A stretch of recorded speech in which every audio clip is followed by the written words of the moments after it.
Pulau Selayar ini merupakan sebuah pulau yang sangat prone terhadap gempa. Secara geologi, ini bisa menjadi ancaman gitu ya. Jadi betul. Jadi sumbernya tuh dekat sekali sebenarnya.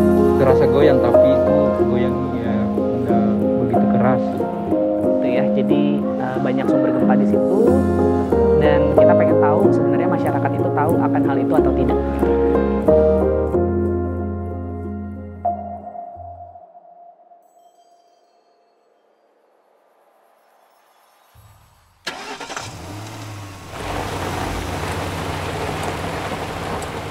Ya, jadi Pulau Selayar itu merupakan sebuah pulau yang berada di Kabupaten Kepulauan Selayar. Nah, Kabupaten Kepulauan Selayar ini merupakan bagian dari Provinsi Sulawesi Selatan. Jadi dia satu-satunya kabupaten yang isinya tuh pulau semua. Pulau Selayar ini memang dikelilingi oleh berbagai sesar. Sesar itu sumber gempa gitu ya. Di sebelah timurnya itu ada sesar Selayar, ada beberapa sesar gitu ya. Jadi dia multiple. Di sebelah utara, di Sulawesi Selatannya sendiri, itu ada sesar Walanae. Lalu di sebelah tenggara itu ada sesar Kalotoa. Jadi sesar Kalotoa ini yang baru ditemukan tahun lalu ya, 2022, karena adanya gempa di Desember 2021. Dan lebih selatan lagi itu ada Flores Black Arc Thrust.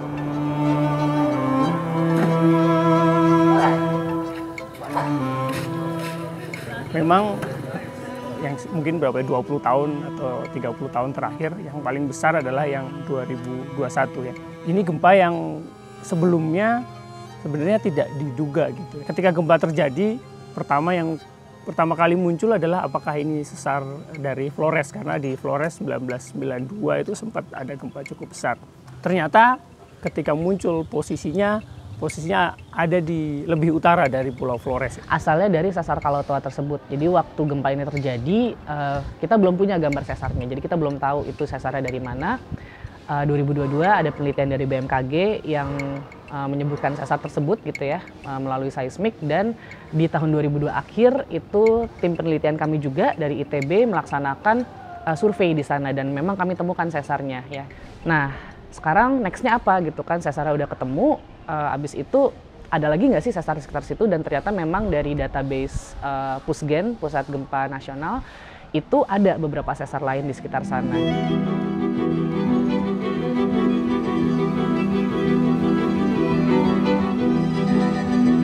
Jadi kalau gempa itu kan kita nggak bisa memberhentikan gempanya gitu. Gempanya ya pasti akan terjadi, nggak tahu kapan gitu ya.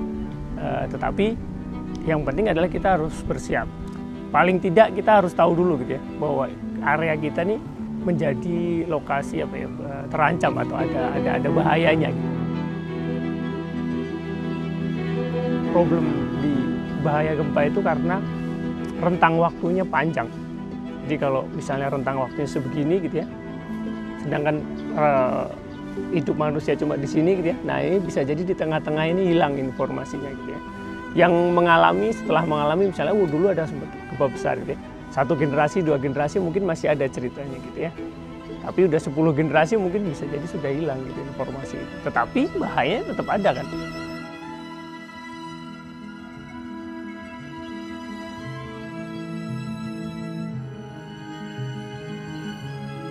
Sayang banget kalau misalnya anak-anak di Kepulauan Selayar ini tidak tahu bahwa pertama pulau mereka rawan gempa, lalu tidak tahu kalau gempa terjadi mereka harus ngapain.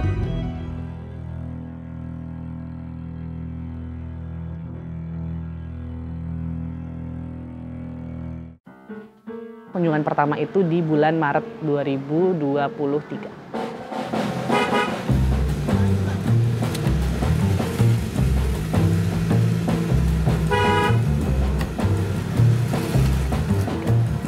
Kunjungan pertama itu masih observasi awal ya, jadi foto-foto wilayah gitu kan. Lalu kita lihat SD-nya seperti apa. Dan akhirnya penelitian yang Bu Abel dan Pak Saat lakukan itu di bulan Mei. kami mengajak mereka untuk menggambar bagaimana situasi ketika bencana gempa terjadi, kemudian bagaimana mereka bisa menggambarkan perasaan berbahaya itu seperti apa yang mereka anggap situasi berbahaya ataupun situasi berisiko yang mungkin terjadi di selayar. Di videoin dulu.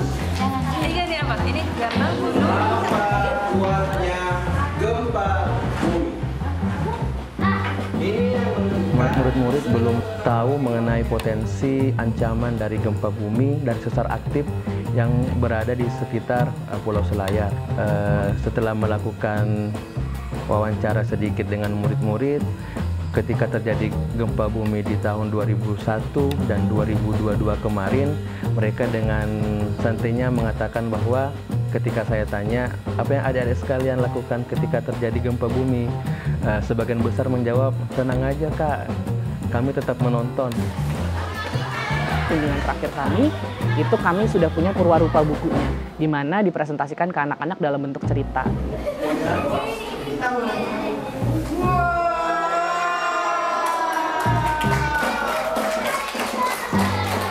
Kita pengen punya sesuatu yang bisa mereka pegang gitu ya. Jadi nggak cuma kita kasih edukasi sekilas, abis itu mereka lupa. Kalau buku itu kan terdokumentasi ya, gitu. Jadi mereka bisa baca ulang setiap kali mereka pengen tahu lagi. Jadi kami menggunakan analogi di situ. Jadi isi bukunya kurang lebih kita pakai tokohnya tuh tokoh anak SD, namanya pun diambil dari anak-anak yang kita teliti sendiri gitu ya.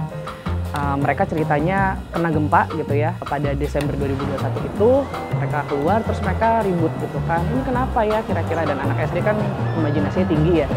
Ya mereka bilang ini kena monster gitu, jadi kena makhluk-makhluk apalah ceritanya. Dan edukasinya sendiri itu masuk dari seorang nenek gitu. Nenek ini yang cerita gitu, jadi gempa itu apa gitu kan, terus itu kita kasih peta Pulau Selayar itu ada di mana, ada sesar-sesar itu di mana, tapi kita tidak menyebut itu sebagai sesar gitu ya, kita menyebut itu sebagai tempat energy release gitu, kayak kalau kita ngulet gitu ya, kalau kita nguap kan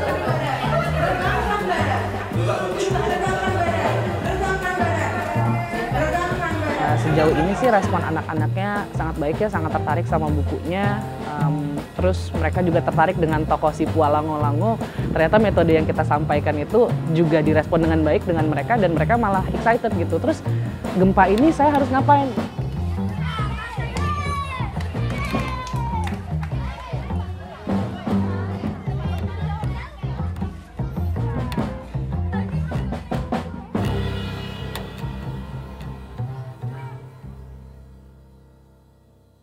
Anak-anak ini sebenarnya menjadi salah satu target edukasi yang sangat penting, karena mereka kan sedang menyerap informasi, menyerap pengetahuan dan curiosity yang tinggi gitu ya, penasarannya tinggi.